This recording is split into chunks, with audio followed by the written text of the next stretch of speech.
Good morning everyone, we are from Group 7. My name is Liu Huishan. My metric number is BC25057. Today I will be presenting the introduction section of our newsletter, Money Matter, Building Better Budget, Smart Financial Habit for University Students. As university students, many of us face financial challenges because our income is often limited, while our daily expenses continue to increase. We need to pay for food, transportation, study material, and sometimes entertainment. Without a proper financial management, it's easy to overspend and face financial difficulty. This newsletter is aimed to help students understand the importance of budgeting and develop a healthy financial habit. Through useful information and practical tips, we hope to encourage the students to manage their money wisely and make better financial decisions for both the present and the future. So, what is budgeting? Budgeting is the process of planning how our income will be spent on different categories, such as expenses, savings, and financial goals. It acts as a financial roadmap that helps us track our money and maintain financial stability. For university students, budgeting is especially important because it helps us manage our allowance, PTBTN loan, scholarship, or part-time job income more effectively. By having a budget, we can monitor our spending, prioritize essential expenses, avoid unnecessary debt, and build a responsible financial habit.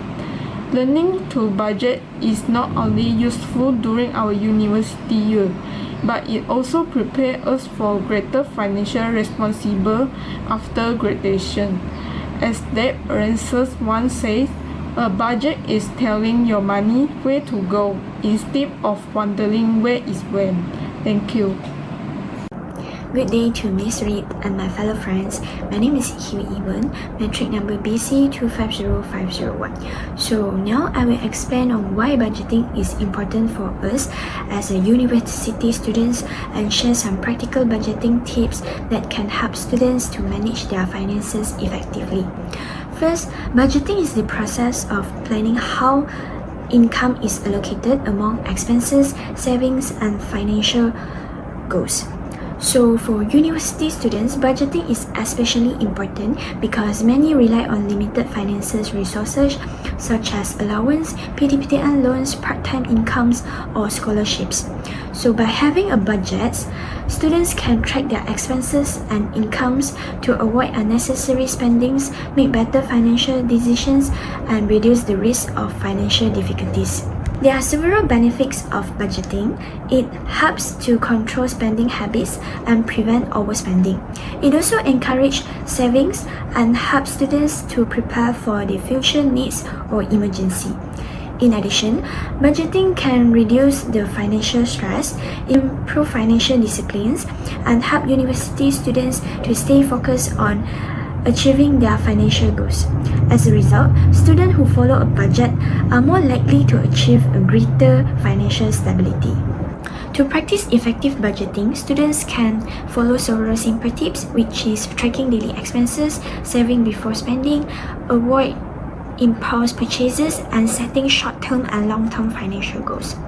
Students can also use budgeting apps, compare prices before making purchases, set realistic spending limits, and maintain an emergency fund. Did you know that saving just 5 ringgit per day can accumulate to approximately 150 ringgit per month? Budgeting also helps individuals to identify the unnecessary expenses and improve saving habits. Furthermore, students who regularly track their expenses are more likely to stay within their monthly budget, while setting financial goals can increase motivation to save and spend wisely. In conclusion, budgeting is not about restricting yourself, instead it is about making your money work for you. So by developing a good budgeting habits early, university students can build a stronger financial discipline and achieve greater financial securities in the future. Thank you. My name is Hawa Nabila bint Saimi and my metric number is BC251980. Now I will explain about 50, 30, and 20 budgeting rule, which is a simple and practical method to manage personal finance effectively. This rule divides into three, which is wants, needs, and savings. Firstly, 50% of our income should be allocated to needs.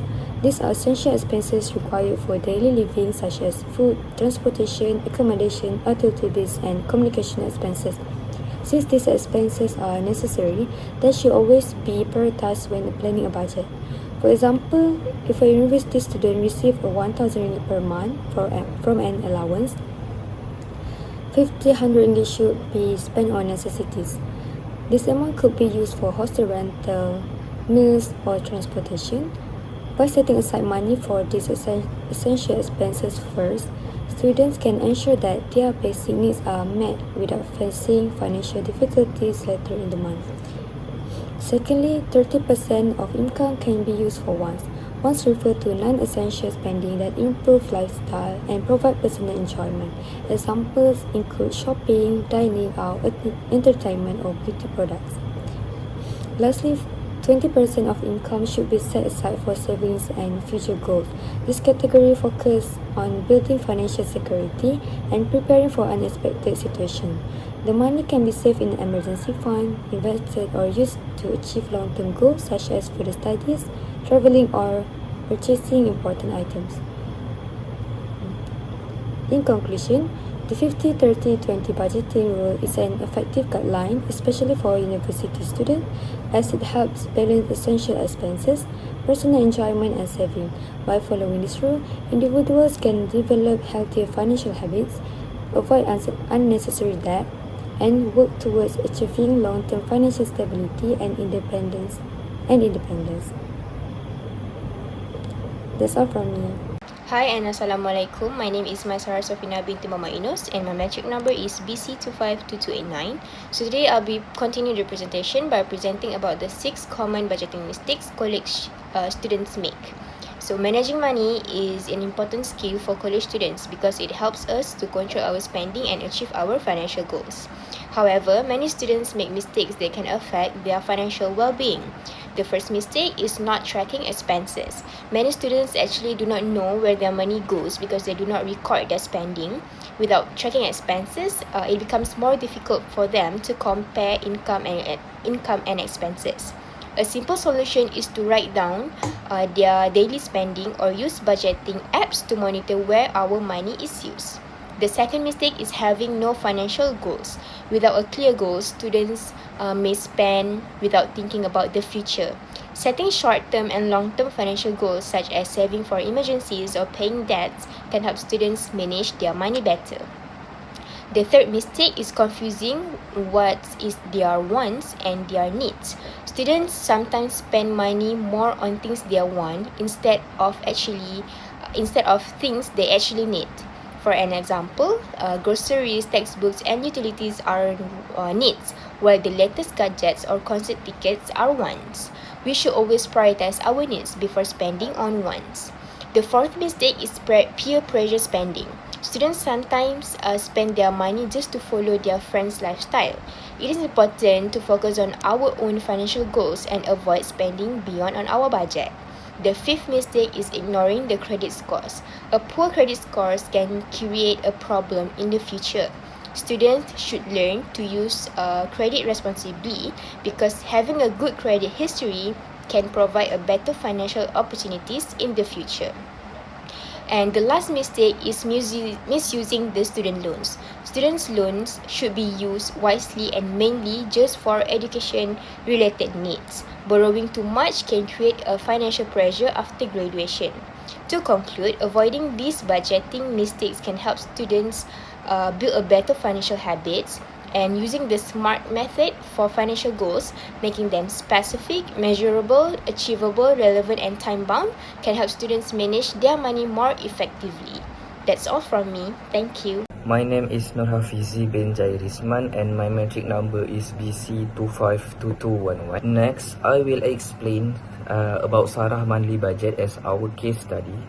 Sarah is 21 years old university student and she received financial support from her parents which is 500 ringgit per month, and PT-PTN, which is 300 ringgit per month. So this gives her total monthly income of 800 ringgit per month. Looking at her spending, food takes the largest portion, which is 250 per month of her budget. Next is entertainment, where she spent 200 ringgit every month, and she also spent 150 ringgit on other expenses, 100 ringgit on transportation, and 50 ringgit each on mobile data and savings. From this budget, we can see that Sarah spends quite a lot on entertainment but only save 50 ringgit per month, which is 6.3% of her income. This is considered quite low because it may not be enough to cover unexpected situations such as medical emergencies, laptop repairs, or emergency academic expenses.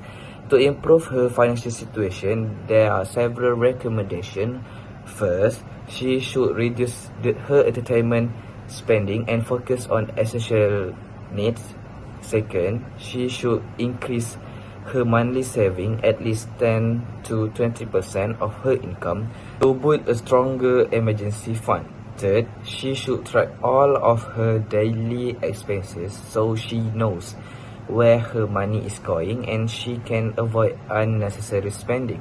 Finally, she can follow the 50 or 30 and 20 budgeting rule, where 50% of income is used for needs, 30% for wants, and 20% for saving. In conclusion, Sarah's budget shows that while she is able to manage her monthly expenses, she needs to reduce unnecessary spending and increase her saving to achieve better financial stability in the future. Thank you.